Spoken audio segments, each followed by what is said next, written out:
E pra ti, como é que foi o começo, cara? O começo, até é interessante citar que eu comecei tocando guitarra. Hoje eu toco bateria na Fly Leaves. E eu tocava numa banda de metal. E eu comecei tocando bateria. Eu tocava bateria na Hungry Birds. E quando ele faz uma coisa que não tá legal, tu vai lá e fala pra ele, aqui ó, Não, não tá legal isso aí, não. Ele fala pra mim. Eu falo pra ele. Então, eu comecei tocando guitarra, era outro estilo também, que era metal, né? E até para falar a verdade, né, na época que eu tocava, foi aquela transição assim do metal, que tinha Metallica, Sepultura, aquela coisa estourada, e começou o grunge. Eu até olhava o grunge meio assim como, não, mas esses caras tocam mal, sabe? Porque eu curtia aquela coisa mais pesada. Sim.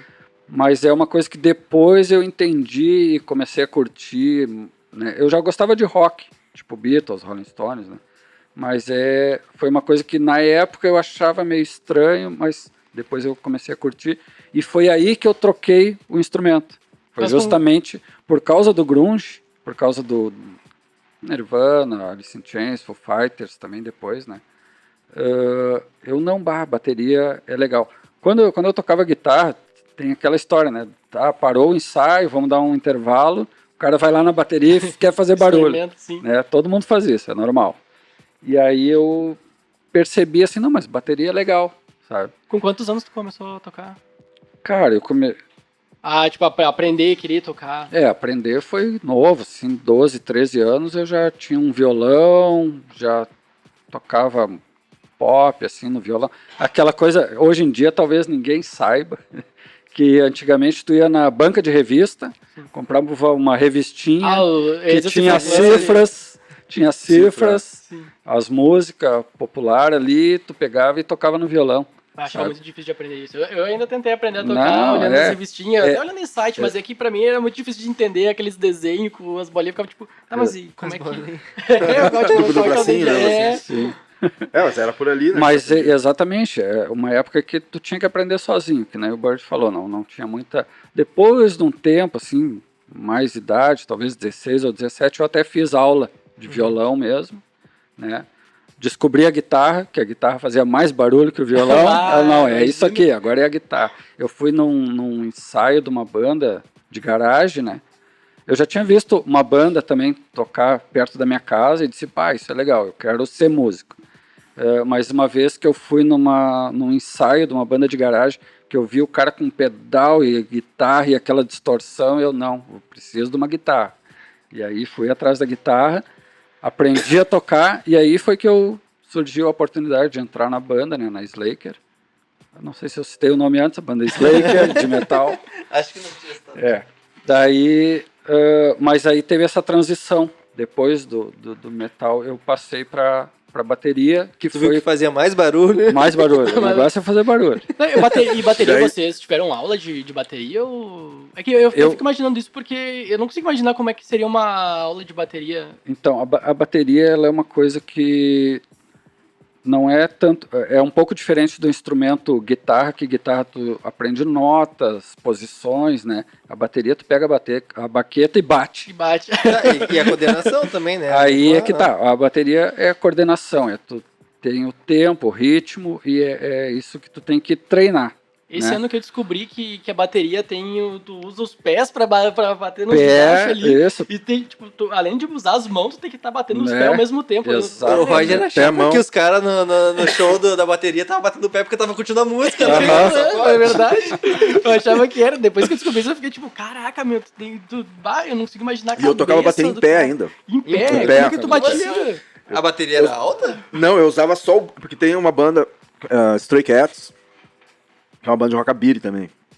E o cara tocava em pé. Então ele usava só o bumbo, a caixa e 2 pratinhos.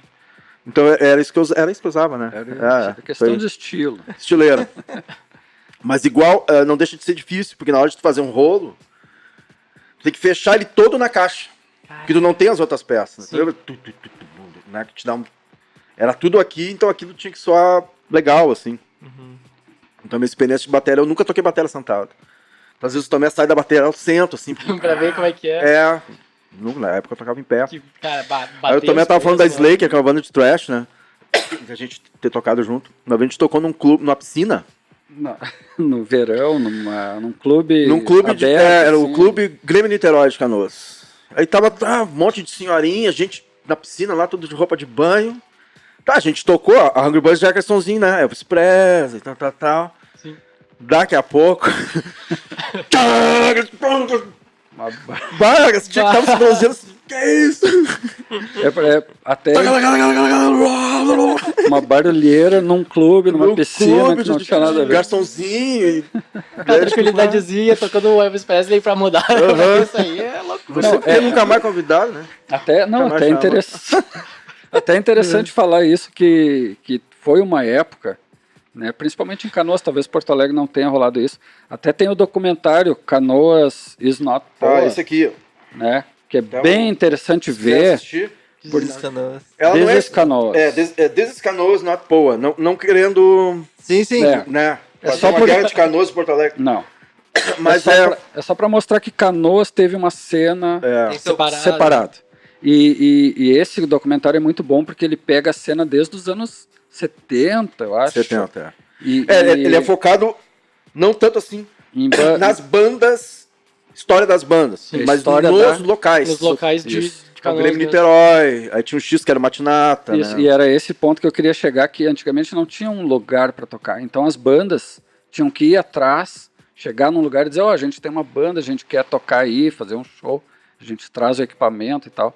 Aí a pessoa, tá, mas que música é? Não, música legal. Tá. Música legal, música legal, vai lá, era É. uma barulheira.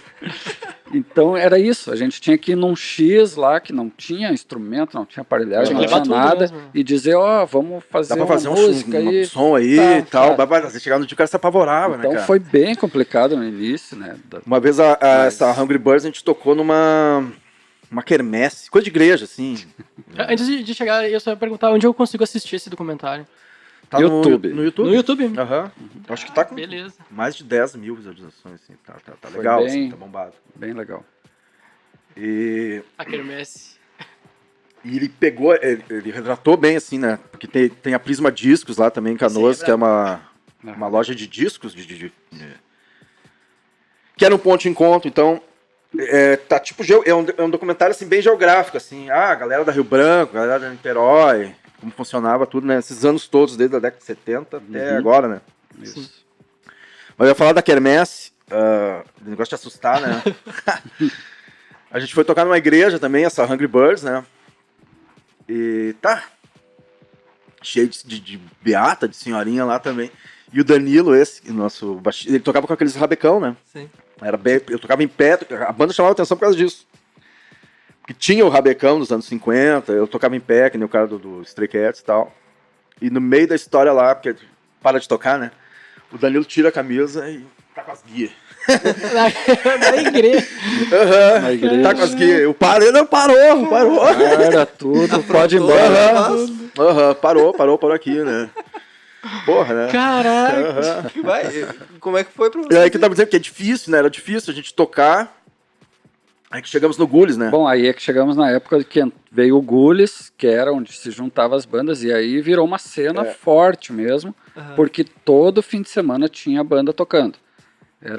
Até era engraçado, porque na sexta-feira, era o mesmo bar, era tipo um X, de dia tinha uma lavagem de carro, de noite era X, na sexta-feira tinha pagode, e no sábado era rock, era tudo que tivesse lá, ó, punk, rock, Thrash metal extremo. Ficou Quem conhecido. chegasse lá tocava. Sabe? Esse Às bar vezes ficou misturava conhecido- até os estilos no mesmo Ficou dia. conhecido nacionalmente, porque a Cachorro Grande foi corrida de lá. Ah, Cara, Sim, sério? eles foram lá, e ele cita isso no Jô Soares, o Beto Bruno, né? Porque eles foram lá e, até com certa razão, né? Porque eles foram tocar lá e liberaram a portaria. Eles estavam tocando pela portaria, e eu acho que começou a entrar todo mundo sem pagar, eles se enfureceram e quebraram as paradas lá dentro, né? caraca. Mas daí a galera, né? Né, não Vocês tem. vão tomar, né, também. Imagina, capaz que não. Então é esse mesmo local. O que ocorre? Até o Gules, a gente ficava, que nem o Tomé falou, Vai num X, mendigando o lugar, né? vai num Dá lugar. pra tocar aqui, dá pra tocar ali. E o Ayrton, que era o dono do Gules, comprou a ideia. Aí, vamos Pô, era um X, botar né? rock. É. Ele disse assim, vamos botar rock. Então aquilo bombou, assim. por um Virou tempo. o ponto onde todo mundo ia, mesmo sem saber que banda ia tocar, ia todo mundo pra lá no fim de semana, no sábado, e Ele não tinha filtro. virava a madrugada. E não Era, tinha tipo, filtro. Tipo assim, não... Tá, mas o que é que vocês vão tocar? Não, pode tocar. Mas imagina Pode que quando tocar. começou a bombar mesmo ali, já era um ponto que as bandas tinham que estar correndo pra ter o lugar lá, né? Sim, Imagina, ficou sim. concorrido, né? Foi. Ficou Tinha concorrido. muita banda e foi muito legal. Tocou até o Zé Então, do uma cerveja? Belo. Zé do Belo. Zé do Belo. Belo. Não, valeu. O Tony da Gatorra tocou uma vez lá, eu acho. Acho que foi, Então teve... Treta, criou, briga, teve tinha esse nome. rolê, né? Briga sempre dava.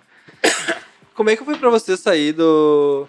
É a transição, né? Porque antigamente vocês faziam na fala, tinha que fazer flyer, tinha que fazer... Isso. Né, via rádio. E como é que foi a transição disso pra internet, né? Pra web? Como é que vocês viram isso? E foi um baque pra vocês na carreira, em questão de carreira da banda? De ter que passar agora pra mídia digital. Existiu tem uma lacuna nesse tempo aí de quando terminou o Gules. Tipo assim, terminou o Gules, praticamente morreu a cena, assim. Depois se criaram foi obrigatório se criar outras cenas, outros locais, né?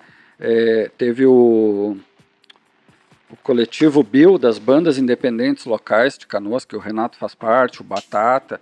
Eles precisaram se organizar para criar um novo movimento, para criar novos locais para as bandas tocar. Isso até aparece no documentário esse de Canoas.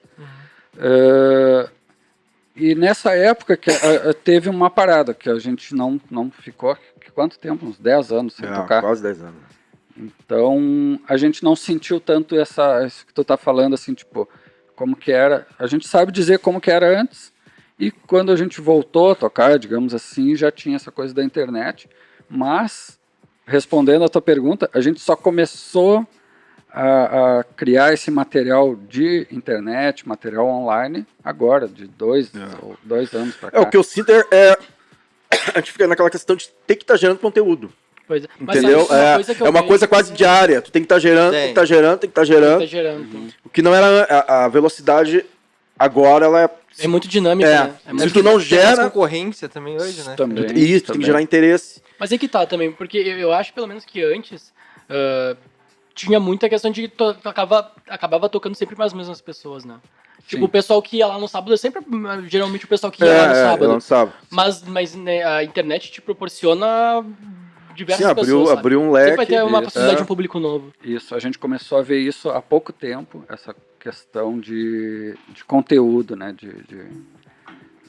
E foi praticamente por causa da parada da pandemia que a gente começou a gente já tinha feito outras gravações, mas nada tão focado nisso, né? Sim. Hoje em dia a gente já viu isso mais como uma nova situação que tem que ter, sabe? É meio que obrigatório. Não adianta a gente ficar escondido, ficar só tocando no estúdio ali e só no show, que nem tu diz, para aquelas pessoas que estão ali, né?